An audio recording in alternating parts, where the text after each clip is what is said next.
ఏదో ఒక రకంగా పోక్చాలి అన్నట్టుగా పాకిస్తాన్ ప్రతిసారి కూడా ఇలాంటి అటాక్స్ చేస్తూ దీని వెనుక చైనా హస్తం ఉంటుందమ్మా. డెఫినెట్లీ ఎందుకనంటే కారణం ఏంటంటే చూడు, ఇప్పుడు చైనా ఆర్థిక వ్యవస్థ చాలా దిగజారుతూ ఉంది, రోజు రోజుకి తగ్గిపోతూ ఉంది. అండ్ దాని యువాన్ ప్రైస్ కూడా పడిపోయింది.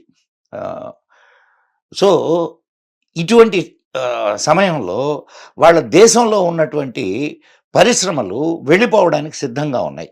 ఓకే. ఇంకా వెళ్ళిపోతే నెక్స్ట్ ఆల్టర్నేటివ్ ఏంటి వాళ్ళకి? ఒక పెద్ద మార్కెట్ ఉన్న దేశం అండ్ చౌకగా లేబర్ దొరికేటటువంటి దేశం, ప్రశాంతమైన దేశం. ఇవి మూడే కదా కావాలా ఏ పరిశ్రమకైనా, ఏ ఏ ఉత్పత్తిదారుడైనా ఈ మూడింటినే చూస్తాడు. ఆ మూడు భారతదేశానికి ఉన్నాయి. ప్రశాంతమైన దేశం, ఇక్కడ డిస్టర్బెన్సెస్ ఉన్నాయి అని కానీ ఇది చేయగలిగితే ఇక్కడికి పరిశ్రమలు రావు. దానికి ఇక్కడ ఉన్నటువంటి దేశద్రోహులు కూడా చేయూతనిస్తుంటారు. ఇక్కడ అనేక మంది దేశద్రోహులు ఉన్నారు, అన్ని రంగాల్లో ఉన్నారు. అటు రాజకీయ రంగంలో ఉన్నారు, ఇటు మీడియాలో ఉన్నారు, అటు సినిమా రంగంలో ఉన్నారు, అన్ని రంగాల్లో ఉన్నారు. ఇక్కడ డిస్టర్బెన్స్ ఎట్లా సృష్టించాలి? కారణం ఏంటంటే వీళ్ళందరికీ చైనా దగ్గర నుంచి ముడుపులు అందుతూ ఉంటాయి. సో వీటిలన్నిటినీ జాగ్రత్తగా ఇది చేసుకొని చైనా ఈ దీన్ని నిర్వహిస్తూ ఉంటుంది. ఈసారి జరిగినటువంటి దాంట్లో క్లియర్గా పాకిస్తాన్ సైన్యం యొక్క ప్రమేయం, ఐఎస్ఐ ప్రమేయం ఉన్నది అని చెప్పి మన వాళ్ళకి ఆధారాలతో సహా దొరికింది. అందుకని ఇప్పుడు మొత్తం టోటల్గా దాన్ని అష్టదిగ్బంధనం చేసి రిటాలియేషన్ స్టార్ట్ చేశారు. ఇది దాని వెనక ఉన్నటువంటి ఇప్పుడు ఈ రాత్రి 9 వీటిని 9 పాయింట్లని ఓన్లీ టెర్రరిస్టులు మాత్రమే టచ్ చేశారు. ఆర్మీని టచ్ చేయాల. ఆర్మీని టచ్ చేస్తారు ఎప్పుడు?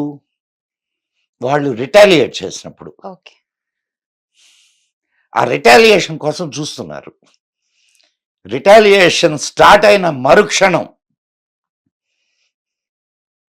పాకిస్తాన్ క్లోజ్. ఓకే. సో ఇంతకు ముందు జరిగిన పాస్ట్ అటాక్స్ గురించి, పుల్వామా అప్పుడు కానీ, ఊరి అప్పుడు కానీ, ఏదైతే మనం కౌంటర్ అటాక్స్ చేశామో, బాలకోట్ ఎయిర్ స్ట్రైక్స్ కానీ, ఇలాంటి అటాక్స్ కానీ ఇప్పటికీ కూడా ప్రభుత్వం అంటే అది ఎందుకు ఆలోచిస్తుందో నాకైతే తెలియదు. బహుశా ఇంటర్నేషనల్ ఇవే ఉంటాయి, కొన్ని స్టాండర్డ్స్ ఉంటాయి. ఆ స్టాండర్డ్స్ని వదులుకోవడానికి మన దేశానికి ఇష్టం లేదు. ఇప్పుడు దీనికి మూలం ఎవరు? వీటిలన్నిటినీ తయారు చేస్తున్నది ఎవరు? ఈ టెర్రరిస్టులందరినీ వాళ్ళకి శిక్షణ ఇచ్చి మన దేశాల మీదకు పంపించి రక్తపుటేర్లు పారిస్తున్నది ఎవరు? పాకిస్తాన్ సైన్యం. పాకిస్తాన్ సైన్యాన్ని దెబ్బ కొడితే ఇక్కడ జరిగినప్పుడల్లా పాకిస్తాన్ సైన్యాన్ని దెబ్బ కొట్టు, ఆగిపోతాయి.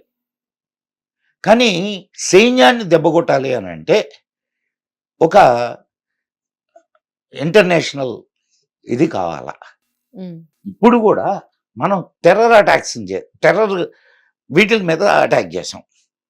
యాక్చువల్గా మనకు వచ్చినటువంటి ఇన్ఫర్మేషన్ ఏంటంటే టెర్రరిస్టులందరినీ మన ఆఫ్ఘనిస్తాన్ బార్డర్స్కి తరలించారని.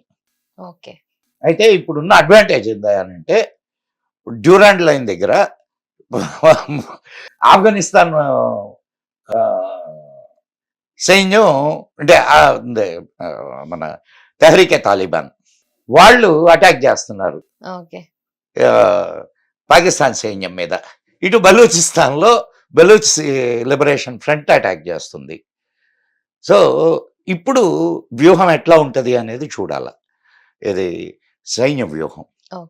మీరన్నట్టుగా పాకిస్తాన్ ఆర్మీ అటు ఫండింగ్ కానీ మిగతా వెనకొండి నడిపించడం కానీ చేస్తుంది అని అంటే, ఇప్పుడు ఇండియా డెఫినెట్లీ సివిలియన్స్ మీదకి వచ్చారు ఇప్పుడు ఈసారి. సో మనకి ఎఫెక్ట్ ఎలా ఉంది? ఇండియా మొత్తము ఒకటేసారి రియాక్ట్ అయింది. సో ఇలా ఉన్నప్పుడు పాకిస్తాన్‌లో ఉన్న సివిలియన్స్ కూడా వాళ్ళు కూడా పాకిస్తాన్ ఆర్మీకి కానీ, పాకిస్తాన్ గవర్నమెంట్‌కి కానీ సపోర్ట్ కాదు కదా! వాళ్ళు వ్యతిరేకంగా మాట్లాడుతున్నారు. సో దీన్నెలా తీసుకోవచ్చు? అమ్మా వ్యతిరేకంగా ఎంతవరకు మాట్లాడారమ్మా?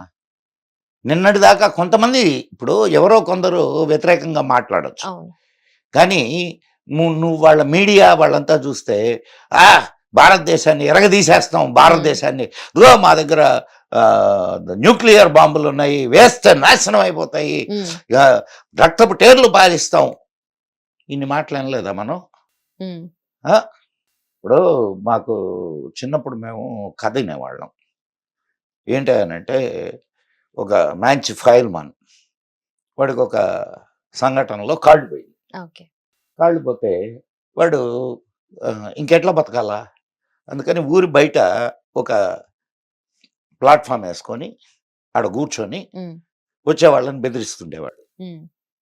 రాయ్ నేను లేస్తే మనిషిని కాదు, నేను లేస్తే మనిషిని కాదు, లేస్తే మనిషిని కాదు అని, డబ్బులు వేయండి అని హ్మ్. హ్మ్. భయపడి డబ్బులు ఇచ్చేవాళ్ళు. ఓకే. ఓకే. కాళ్ళ మీద కాళ్ళు లేవన్న సంగతి తెలియకుండా పైన గుడ్డ కప్పుకునేవాడు అనమాట. లేస్తే మనిషిని కాదు, వీళ్ళు లేస్తే కదా. హ్మ్. పాకిస్తాన్ ఇట్లా. పరిస్థితి అది. ఓకే. ఇది లేస్తే మనిషిని కాదు, లేస్తే మనిషిని కాదు అని చెప్తుంటది. వేయడానికి కాళ్ళు లేవాడ, ఓకే. తినడానికి తిండి లేదు, ఉపయోగించడానికి ఆయుధాలు సరైనటువంటి ఇవి లేవు. నిన్న 2 ఫ్లైట్లు పడిపోయినాయి తెలుసా నీకు? హ్మ్. ఒకటి F-16 అండ్ 17, ఒకటి చైనాది ఒకటి అమెరికాది. హ్మ్. ఆ?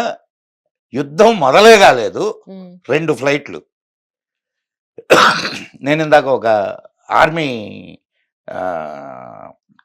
మేజర్తో మాట్లాడుతుంటే ఆయన చెప్పాడు, చైనా ఫ్లైట్లు చెత్త ఫ్లైట్లు సార్ అయ్యి, ఓకే. దానికి సరి అయినటువంటి నావిగేషనల్ సిస్టమ్ లేదు, దానికి అసలు అది దేనికి పనికిరాంది కాబట్టి వీళ్ళకి ఇచ్చారు సార్ అని. ఓకే. వాళ్ళు నావిగేషన్ సిస్టమ్ వాళ్ళకి దేనికి వాళ్ళకి పనికిరావు ఓకే. కాబట్టి పాకిస్తాన్కి ఇచ్చారని. ఓకే. సో పాకిస్తాన్ దగ్గర ఉన్నటువంటి నిన్నగాక మొన్న ఒక ఇన్ఫర్మేషన్ వచ్చింది, వాళ్ళ ఈ జలాంతర్గాములు 2 జలాంతర్గాములు పనిచేయడం హ్మ్. They are under repair. Okay. So పరిస్థితి ఏంది? సో ఇప్పటికైనా వాళ్ళు కళ్ళు తెరిచి హ్మ్.